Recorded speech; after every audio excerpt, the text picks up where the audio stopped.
A mechanic named Ruben, who's run an independent shop outside Charlotte for going on 20 years, says he can spot certain cars the second they roll onto his lift, not because of what's wrong with them yet, but because of what he already knows is coming. He's not talking about worn brake pads or a dying battery. He's talking about engines with a documented, well-known pattern of failure baked right into the design.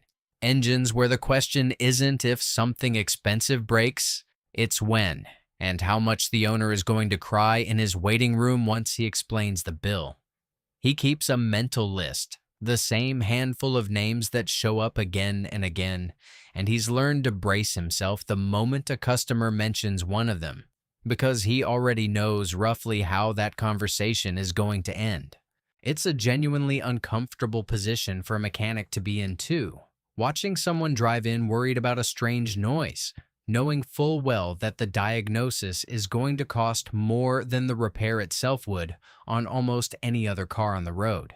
Today, we're going through 7 of those engines, organized not by brand or by how flashy the car wrapped around them happens to be, but by exactly when in an engine's life that financial disaster tends to strike, because understanding the timeline is honestly more useful than just knowing the name to avoid.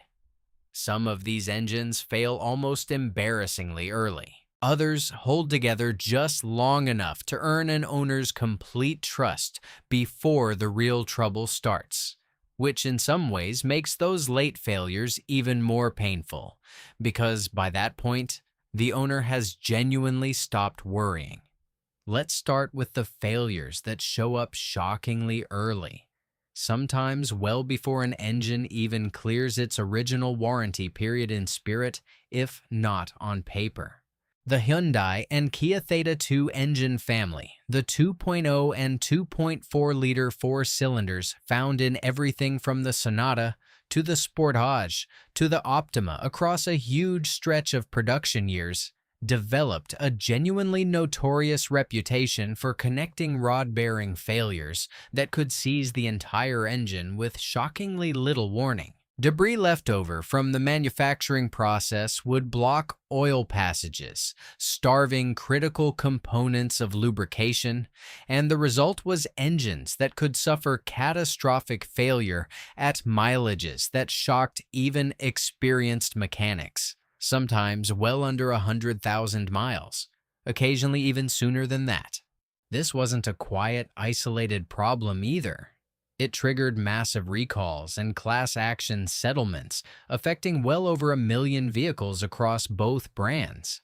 And Hyundai and Kia ended up extending warranty coverage on affected engines specifically because the failure rate was simply too high and too expensive to ignore.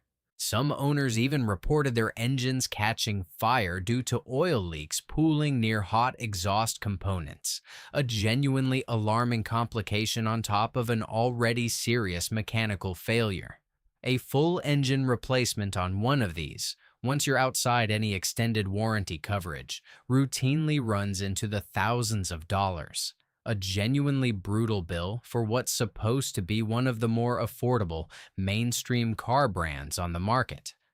Sticking with early failures, Ford's smallest EcoBoost engines, particularly the 1.0-liter 3-cylinder found in European and some North American Fiesta and Focus models, developed a reputation for overheating that could warp the cylinder head entirely, sometimes triggered by something as simple as a coolant hose degrading faster than expected.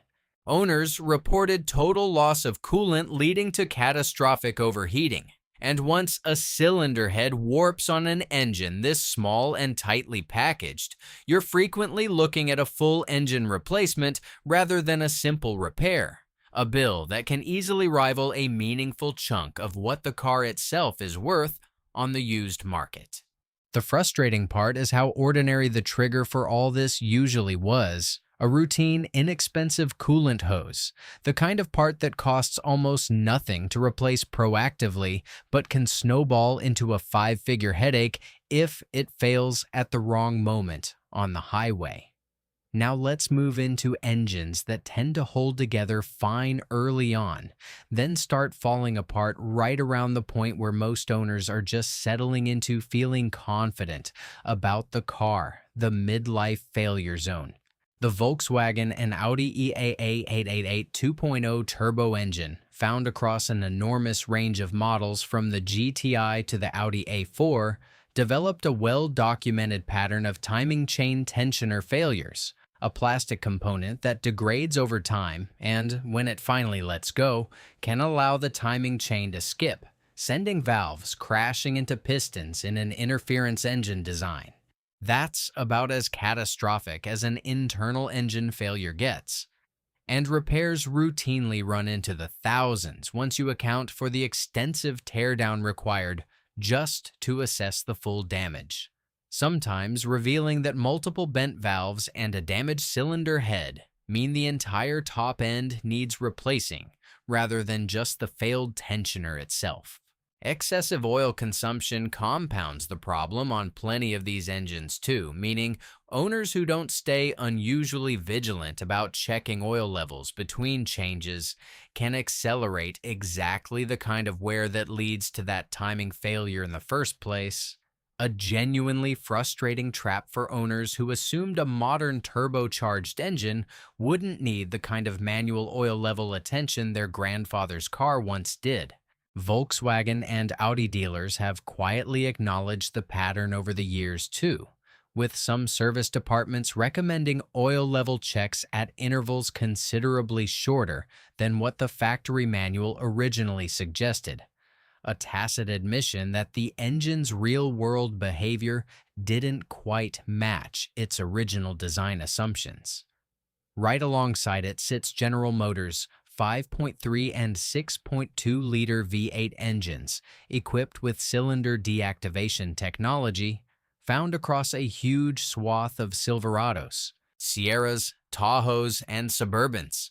The lifters responsible for deactivating cylinders to save fuel developed a pattern of collapsing, and once a lifter fails, it can send metal debris circulating through the entire engine, contaminating everything downstream, from the oil pump to the bearings to the camshaft itself. This has actually spawned ongoing class action litigation, with plenty of affected owners describing symptoms starting with a ticking noise that mechanics learned to recognize as a very expensive warning sign long before the check engine light ever came on, and forum communities built entirely around cataloging which model years and engine codes carried the highest reported failure rates.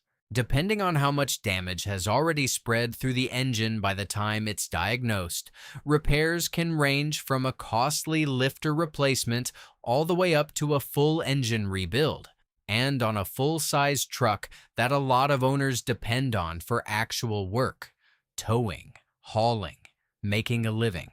That kind of unexpected downtime costs real money on top of the repair bill itself, sometimes forcing an owner to rent a replacement truck just to keep a job or a business running, while their own sits in a shop bay for weeks. The Nissan QR25DE, the 2.5-liter four-cylinder found in a huge range of Altimas, Sentras, and Rogues across a long production run, earned its own reputation for excessive oil consumption and catalytic converter failures that could send debris right back into the engine itself, compounding the damage well beyond a simple catalytic converter swap. Combined with Nissan's separately notorious CVT transmissions from the same era, which can't actually be rebuilt the way a traditional automatic can, and instead require full replacement at costs that regularly run $7,000 to $8,000, a Nissan from this particular window of years can turn into one of the more expensive ownership experiences in the entire mainstream segment. Engine and transmission problems compounding each other at exactly the mileage range where a lot of owners are counting on the car to keep running trouble-free. It's a genuinely rough combination for a brand that built so much of its reputation on affordable, practical family transportation The exact kind of buyer least prepared to absorb a surprise five-figure repair bill. Quick pause here. Because if you're currently shopping used and want to avoid ending up on the wrong side of one of these seven, stick around. The back half of this video is exactly the kind of practical advice that could save you thousands. And hit subscribe while you're at it. We cover this exact kind of mechanical deep dive every week.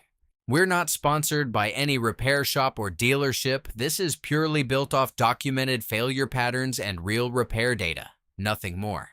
Now, for the failures that tend to show up later. Once an engine has genuinely proven itself over years of ownership, right when an owner has stopped worrying and started trusting the thing completely. The BMW N63 twin-turbo V8, found in a range of 5 Series, 7 Series, and X5 and X6 models, might be the single most notorious engine on this entire list. Brittle plastic timing chain guides eventually crack and break apart, sending metal fragments circulating through an engine that's already dealing with high oil consumption from worn valve stem seals, turbochargers prone to failure from excessive heat, and high-pressure fuel pumps that can dump raw fuel directly into cylinders and destroy pistons in the process. It's a genuinely unusual situation where multiple, entirely separate failure points can all converge on the same engine, each one expensive enough on its own, and BMW's unusual hot V turbo placement, tucked in the valley between the cylinder banks rather than outside them, traps heat in ways that accelerate wear on nearly everything nearby. Independent mechanics report repair bills consistently exceeding $10,000 on a full N63 failure. And enough owners have simply scrapped the car rather than pay for an engine that might fail again that it's become something of a running joke in BMW enthusiast circles, if a genuinely expensive one for anybody caught holding the keys when it happens. BMW itself eventually acknowledged the scope of the problem with an extended warranty campaign on early models, though plenty of affected cars have long since aged out of that coverage entirely. And finally, rounding out our list, the Jaguar AJ-V8, used across a range of Jaguar and Land Rover models over the years, developed its own late-life reputation for excessive oil consumption, timing chain tensioner failures, and audible engine knocking that typically signals expensive internal wear rather than something a quick fix can solve. Combined with Land Rover's broader, well-earned reputation for some of the highest repair frequencies of any luxury brand on the road, an aging Jaguar or Land Rover riding on this engine can turn a genuinely gorgeous, comfortable luxury vehicle into one of the more financially punishing things you could park in your own driveway. Parts and specialized labor both carrying a real premium over more mainstream alternatives, since fewer independent shops are willing or equipped to work on these engines compared to something as common as a Toyota or a Honda. It's worth stepping back for a second on the bigger picture too, because none of these seven represent some kind of freak accident or isolated bad luck. Every single one followed a documented, repeatable pattern significant enough to generate class action lawsuits, extended factory warranty campaigns, or entire cottage industries of specialist repair shops built specifically around fixing that one engine's known weak points. That's actually useful information in itself, because a documented, well-understood failure pattern is something a good independent mechanic can watch for proactively, catching early warning signs before they snowball into the kind of catastrophic failure that empties a bank account in one afternoon. So, what do you actually do with a list like this? The uncomfortable truth is that plenty of shoppers stumble onto exactly these seven engines precisely because the cars wrapped around them look like incredible deals on the used market. A 6 or 7-year-old luxury sedan selling for a fraction of its original price, or a full-size truck with a tempting low mile count and a friendly asking price. That temptingly low price is very often the market's way of quietly pricing in the risk we just spent this entire video walking through, whether the seller and the listing ever say so directly or not.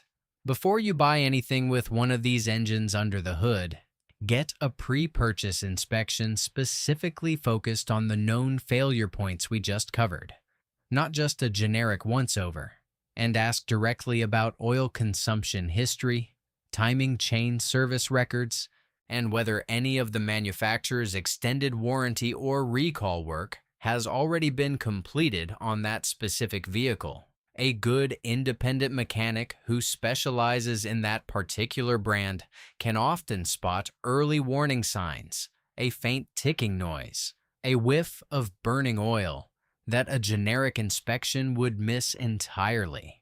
It's also worth checking whether the specific model year and engine revision you're looking at falls before or after any manufacturer technical update, since several of these engines saw genuine improvements partway through their production run, meaning a later example can carry meaningfully lower risk than an early one wearing the exact same name.